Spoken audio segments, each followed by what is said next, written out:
Bonsoir à tous, bienvenue sur la chaîne de CryptNap, j'espère que vous allez bien. On est aujourd'hui le dimanche 26 juin 2022, il est 17h38 au moment où je tourne cette vidéo.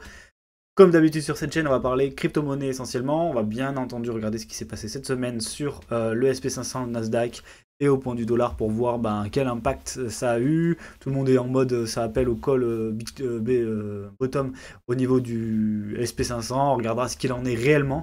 Mais à l'heure actuelle, on est loin d'un bottom dans le sens où on peut l'affirmer. Pour l'instant, voilà, on a rebondi un petit peu. On va voir plus clairement aujourd'hui. Je referai un point order flow. Je vous expliquerai aussi, parce qu'on me l'a demandé en commentaire, donc je vous expliquerai un peu les différents outils que j'utilise, notamment au niveau de l'order flow ici, pour vous expliquer ce que j'utilise et pourquoi. Ici, du coup, je commence par la Bitcoin dominance. On a un beau rebond d'Ether par rapport au reste et aussi des altcoins par rapport au Bitcoin qui fait pas grand chose. Pourquoi? Simplement, on peut le voir pourquoi on peut le voir sur la chute de la Bitcoin dominance depuis le point de bottom vers le 11 juin. Voilà, donc on a vraiment une chute de la Bitcoin dominance. Donc c'est-à-dire que Bitcoin fait plus grand chose pendant que les alts essayent de profiter de l'occasion pour faire un rebond.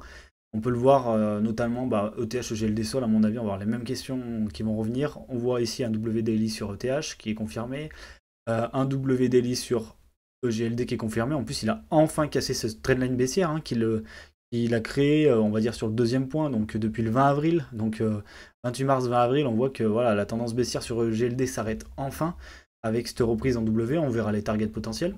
Peut-être dans une autre vidéo dans la semaine. Pareil, Sol, vous voyez. Donc la plupart des altcoins sont en rebond, c'est pour ça qu'on a une chute de la Bitcoin dominance. On va regarder du coup BTC. En fait, on a l'impression, moi ce que j'ai l'impression, c'est que regardez, on a BTC qui est en V-bottom, donc c'est pas très propre. Là, j'ai mis pas mal de trucs parce que je voulais regarder à court terme. Là, ce que moi je vois, c'est qu'on a un V-bottom dégueulasse. Donc ça sera certainement retesté. C'est pour ça que j'avais mis le FIB. Parce qu'en gros, on verra si là c'est le plus haut, mais en général, on revient dans la zone ici des 0,618. Il y a des petites targets là, des 0,618, 0,786 pour venir relancer du long. Donc faire un beau W, ça serait dans ce sens-là. Donc pour l'instant, pour moi, je vais rester sur le fait que c'est un rebond. C'est vrai qu'il y a un gros creux dans le volume profile au-dessus, donc potentiellement on peut revenir très fortement aux 28 000 si vraiment on casse ici avec un short squeeze comme on a fait le long squeeze ici. Donc à voir dans les prochains jours. À l'heure actuelle, du coup, Bitcoin au niveau de l'order flow. Donc, quand je fais de l'order flow, je fais toujours l'actif. En général, Bitcoin, ETH quand c'est ETH. Ici, c'est le ratio long-short. Donc là, moi, je fais apparaître que le ratio long. Comme ça, s'il monte, je sais qu'il y a des longs qui rentrent en position. S'il descend, c'est qu'il y a des shorts. Ici, c'est les open interest. Donc, les open interest, là, je les ai mis en dollars. Vous pouvez les mettre en Bitcoin aussi. C'est la quantité d'ouverture de position en levier, puisque je suis en margin contract en levier qui s'ouvre et qui se ferme. Donc à chaque fois que ça monte, c'est qu'il y a des shorts et des longs qui s'ouvrent, et quand ça descend, c'est qu'il y a des shorts et des longs qui se ferment. Si ça reste à plat, c'est qu'il y a un équilibre plus 1, moins 1, plus 1, moins 1 dans les deux cas.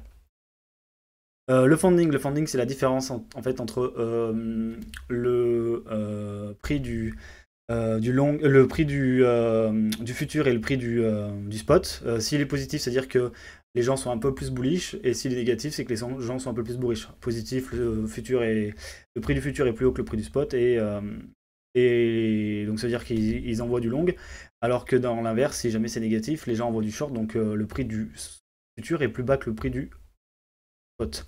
Ici, c'est les liquidations, donc je regarde juste s'il y a des liquidations en haut, en vert, les liquidations short, ou en rouge, des liquidations longues.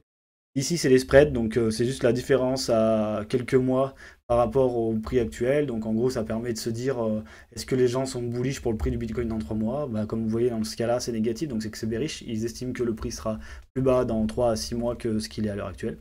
Et le CVD, donc là, c'est l'aggregated, c'est voir s'il y a de l'achat en spot. Et là, vous voyez que à l'heure actuelle, il y a pas mal d'achats en spot. Depuis le bottom, on pousse un peu le prix vers le haut grâce à l'achat du spot.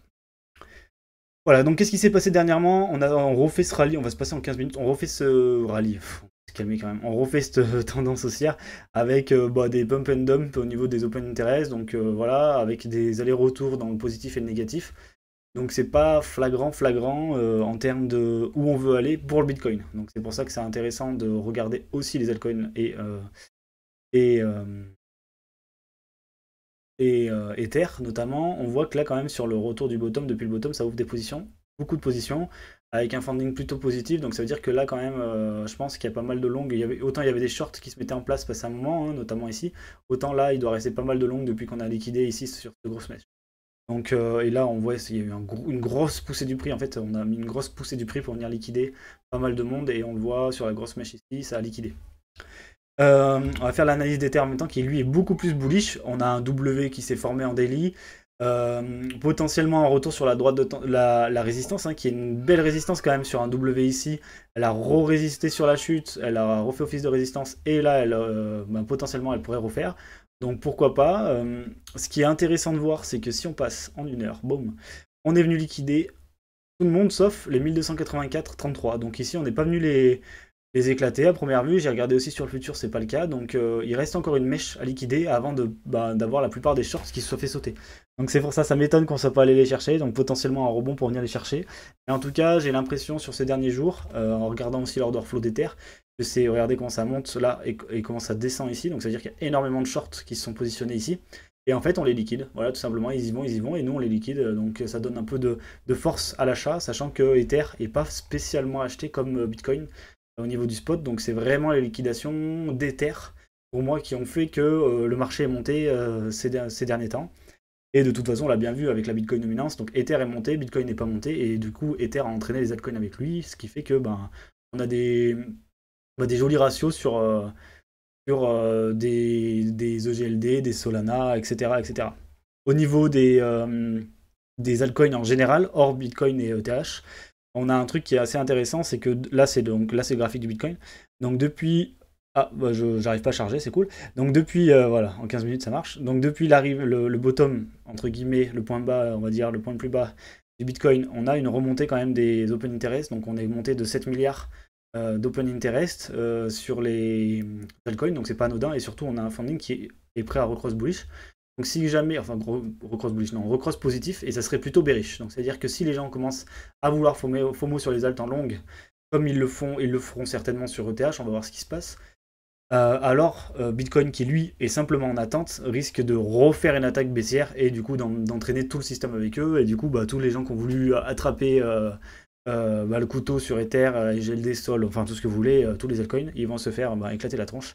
Et ça sera notamment à cause de ce genre de personnes qu'on ne brisera pas de bottom de sitôt.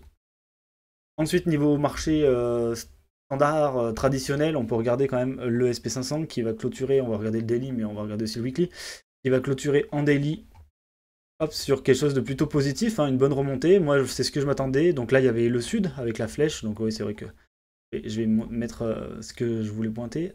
Hop, voilà. Et ici, quand on est arrivé là, je me suis dit, potentiellement, on touche la target qui serait juste en dessous, donc ça ferait quand même moins 10%, ou on pourrait revenir tester cette résistance, hein, parce qu'on est quand même dans un canal descendant. Donc pourquoi pas revenir tester par ici, donc on est en train de le faire joliment. En weekly, vous voyez, ça, en weekly, c'est pas un bottom. Hein.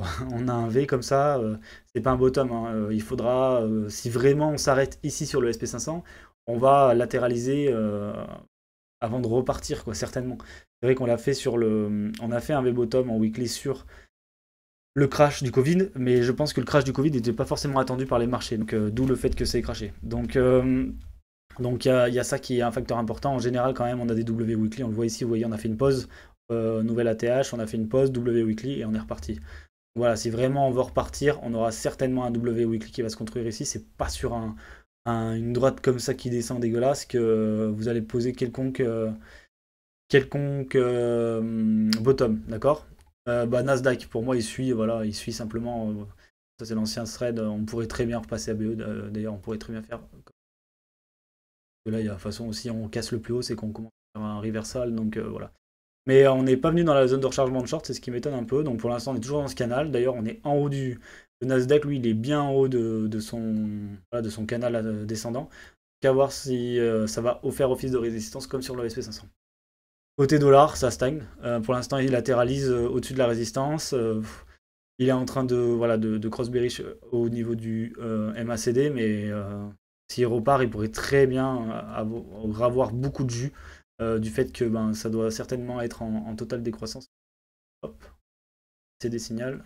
Ouais, encore, on pourrait bien descendre encore un petit peu avant de repartir. Vous voyez, il était allé toucher les zéros avant de repartir ici, donc pourquoi pas faire la même chose.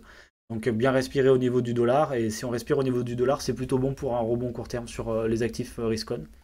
Donc pourquoi pas. Dans tous les cas, ici, je vois pas de bottom moi, donc après peut-être que je suis aveugle et que il faut regarder le 4 heures, mais j'ai jamais vu un bottom long terme se poser sur du 4 heures, donc on aura certainement des attaques baissières encore, notamment pour punir tous ceux qui mettent du levier en long sur les alts.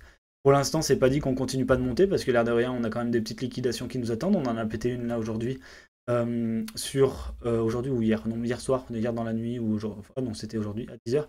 On a pété cette liquidation ici, on en a d'autres en haut pour Bitcoin, donc pourquoi pas une petite poussée. Il va entraîner avec lui tous les altcoins, et ensuite, eh ben, une fois que ça aura bien FOMO, bah, la dernière, probablement la dernière attaque baissière, soit pour s'arrêter et former un énorme W qui serait quand même très très bon signe, soit une attaque un peu plus franche et un bottom en fait qui se poserait vers les 12 000 comme attendu par beaucoup, hélas. Donc c'est ça qui me fait peur aussi, c'est le fait qu'il y ait des gens qui veulent vraiment acheter ici, donc potentiellement ça va juste pas y aller. Deuxième point, n'oubliez pas que si quand même on monte sur un short squeeze, ici on a vraiment un creux dans le volume profile, donc autant on fait un tout droit jusqu'aux 27 000 $. C'est possible aussi, et ça ferait quand même des sacrés pourcentages sur les altcoins, quand on sait que ici on est là, si vraiment on fait un pump, on va en faire un pump de 30%, donc pourquoi pas, ça ferait un pump dans les 30%, même 40-50 chez certains altcoins, donc ça pourrait être très intéressant sur du court terme, de pouvoir jouer aussi des longues ou savoir se positionner si vous avez des setups dans ce genre de tendance. Je pense que vous devez vous régaler en ce moment, notamment en 1 heure où là on fait que faire des points de plus haut, donc c'est plutôt sympa. Je vais vous laisser là-dessus. J'espère que vous allez passer une bonne semaine. Je vous le répète, Bitcoin, il n'y a rien qui est fait. Faut pas... Là, on va entamer l'été, ça va être chiant. En général, il se passe rien, on liquide juste. C'est ce qu'on fait depuis pas mal de temps, donc vous faites pas avoir. Suivez votre plan, DCA ou attente de retournement long terme, etc. Faites comme vous le sentez. Bitcoin, Ethereum, altcoin, faites comme vous le sentez. On donne pas de conseils financiers. Ceux qui vous en donnent, en général, c'est qu'ils ont pas le droit de le faire. Et oubliez pas que là, on a quand même liquidé pas mal de shorts. C'est peut-être pas fini, mais voilà, on est quand même sur une attaque des shorters, donc potentiellement on peut y retourner, retenter les attaquer, mais on a quand même plus de grandes chances de faire un petit mouvement d'attaque baissière pour venir liquider quand même quelques longues sur du plus court terme. Je vous souhaite à tous de passer une bonne fin de dimanche. On se retrouve mardi comme d'habitude, et à bientôt. Ciao!